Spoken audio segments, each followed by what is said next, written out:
आप लोग कैसे हो? मेरा न्यू वीडियो में आप लोग का वेलकम है। फिर एक धमाका सॉन्ग लेके आ चुका हूँ आप लोग के बीच में। जो भाई मेरे गाना को सुनते हो और देखते हो तो लाइक कीजिए, कमेंट कीजिए, सब्सक्राइब करना भूलिए, अधिक से शेयर कीजिए ताकि भाई को नोटिफिकेशन मिल सके। और जो भाई मेरे गाना को सुनते हो तो एक बार भाई को लिए लाइक कीजिए।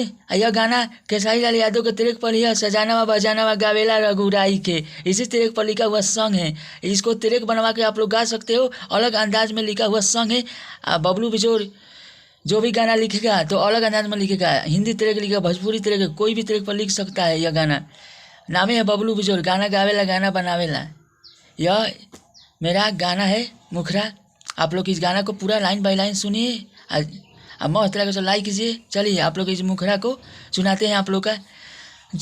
जवानिया के छोड़ी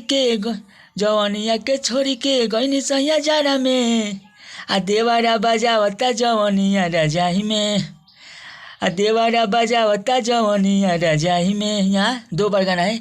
जवानिया के छोड़ी के गईनी सैया जारा में आ देवारा बजावता जवानिया रजाही में, आ देवारा बजावता जवानिया रजाही में। जब जब देहिया चुहता मरचाई में आ देवारा बजावता जवानिया रजाही में, आ देवारा बजावता जवानिया रजाही में। यहाँ दो बार गाना है, यहाँ भी दो बार गाना है। यह मुखरा है। जवानिया के छोड़ी के गईनी सैया जारा में आ देवारा बजावता जवानिया रजाही में। यहाँ दो बार गाना है। देवारा बजावता जवानिया रजाही में। एक लाइन और है। जब जब देहिया सुवता मरचाई में आ देवारा बजावता जवानिया रजाही में, देवर बजावता जवानिया रजाही में। चलिए अंतरा सुनाती है। अंतरा आप लोग को मस्त लगे तो लाइक कीजिए, कमेंट कीजिए, सब्सक्राइब करना भूले, अधिक से अधिक शेयर कीजिए भाई को नोटिफिकेशन मिल सके। और जो भाई मेरे गाना को सुनते हो तो लाइक कीजिए भाई के लिए। हमारा चलिए अंतरा सुनाती है। अंतरा वन सुनिए। हमारा सैया जी से बेसी घर में देवरे रहता, रोजे आके हमारा संगे रोज केवाड़ी बजावता। यहाँ दो बार गाना है। यहाँ दो बार अंतरा के दो बार गाना है। हमारा सैया जी से बेसी घर में देवरे रहता, रोजे आके हमारा संगे रोज केवाड़ी बजावता। मुलायम करके छोड़ देता जवानिया अचार में, आ मुलायम करके छोड़ देता जवानिया अचार में, आ देवारा बजावता जवानिया रजाई में, आ देवारा बजावता जवानिया रजाई में। यह अंतरा वन था।